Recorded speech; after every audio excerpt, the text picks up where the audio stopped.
You ready for heat? Good luck. This is the resistance, and we need your help.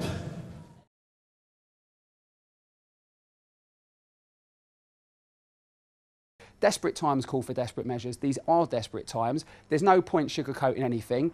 You know, we're already way late in the game. So, what I say needs to be to the point and pertinent. And if it comes across as aggressive, I'm a peace-loving vegetarian. There's nothing aggressive about the person sat in this chair. There's things that need to be said. And also because I feel that we, and me, have bought some good credit in the last 12 months. You know, very few people talk about the kind of things that we discussed and said we were going to do because they haven't got the guts to come out and say that because they think that it won't happen. We've said it and we've done it. And now, a year from the date that we launched, it's time to say some stuff and to address what needs to be addressed. You know, people think, well, what does Alex Shane know? Well, I'll tell you what I know. You know, I've been the most successful person outside of Brian Dixon in this country for the last 20 years, the fan forum. And what they get is a load of bitter smart fans, frustrated people who want to be in the business, jaded people who are in the business, and then a handful of genuine fans going, what's going on? I just want to talk about wrestling. I've always been about pushing the boundaries of British wrestling, taking things to the next level. You don't see all-star guest matches on FWA shows, but you have seen it the other way around.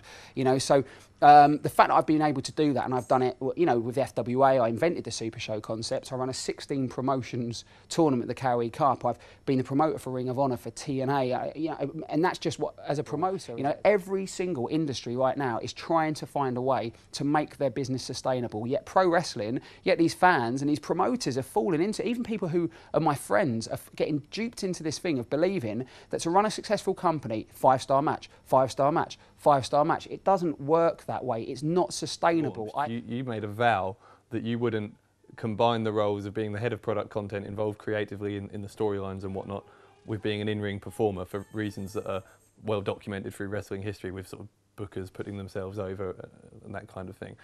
Now, obviously, that vow was broken, if you like, at the Art of War when you ended up being the fourth man on the Resistance team. So I'm going to direct this at the most powerful man and the most powerful company in pro wrestling. I'm telling you now, I went more all out than Doug would have gone. I did a springboard somersault dive, and, you know, landed hard. You know. You know, but that's not a knock on Doug. That's just saying, I know, like, you know, when we needed a heel to wrestle Raven in International Showdown, who was going to have a match with Raven that involved them Raven not really bumping, so it means the other person's got to have this really good brawl and take big bumps because Raven ain't going to do it. It came down to Jeff Jarrett or me. Jarrett would have jumped off the balcony, not even for the $10,000 that I got quoted. I did, and I didn't take a wage. Right. Art of War is the first FWA show.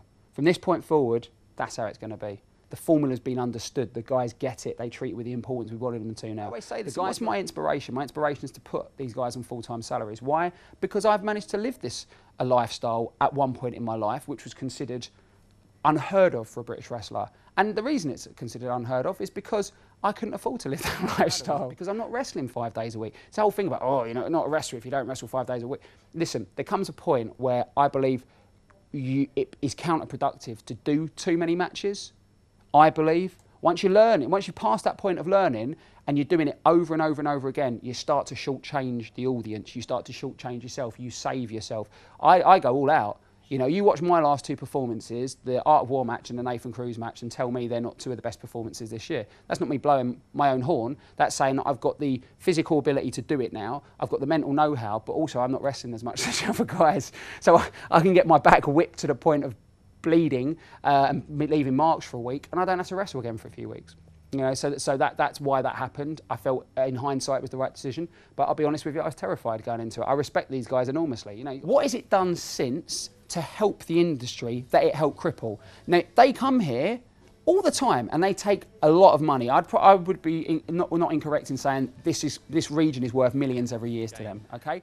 A lot of people have said there's an element of reality in this storyline, and obviously you're the kind of the mastermind of the storyline. So can you explain to us where it's come from and what wider message, if there is any, that you're trying to get out to the wrestling world with it? The agenda storyline is part fact, part fiction. There are elements to this storyline that people will not believe. This storyline will change wrestling. You can mark my words now. This will be books will be written about this, okay? And I've said stuff, we will run the Coventry Skydome, and in 2001, when I said that, it sounded ridiculous. In 2004, when we run it, not so ridiculous. In 2005, when I sold it out, even less ridiculous. I did it again. In fact, run it 4 times, sold it out twice, okay? The only time I didn't sell it out the middle time is because he booked the same venue 7 days after me and pulled off some of my talent, okay? Which was, it was very, very big of them. I was 25, they're a multi-billion-dollar corporation. So what? Council estate, Greenwich, Connecticut. Anyway, fine. We'll get to them in a second.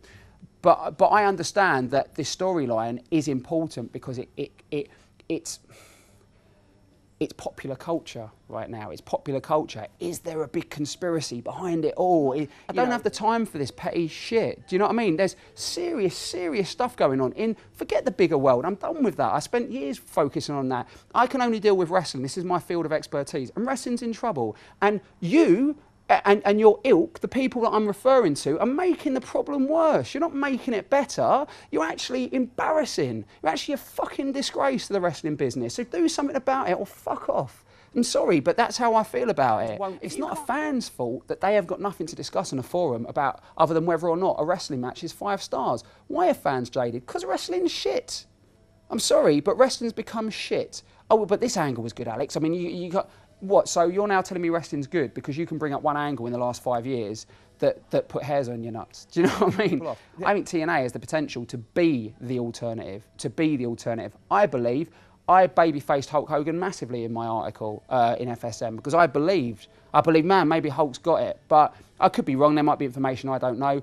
But I think he's just proven once again why we need, as an industry, to stand up against like this. I'm sorry, but it needs to be said. There are certain people in this industry, in this business, who have sucked every single bit of lifeblood out of it for everyone else. Okay? I'll tell you what was real. When I said, sometimes people have to stand up and say stuff in this world. We're so fucking mundane in our thinking. Nobody wants to be controversial. And you know why? Because society suppressed us by telling us, okay, that you don't want to be politically incorrect. So everybody's so scared. Paul Heyman, I think, it's not that he's done with wrestling. He just... He must want to pull his hair out, he can see it. The guy's an intelligent man. Jim Cornette is doing pretty much what I'm doing. He's putting his heart and soul into this for very little money because the money stopped being relevant anymore. If he wanted the money, one of their top guys came from this system, okay? In fact, when they were trying to really crack it here, the British Bulldog, who came from this system, was one of those guys. Was that the people running it in this country embezzled the money, kept it, didn't revitalise the product, and it looked 20 years more dated than it should be. So when I go to these reunions and I hear all these old schoolers who, there's some really great people there who I respect, and there's others who have just got their head in the clouds and they blame it on Greg Dyke. It wasn't Greg Dyke.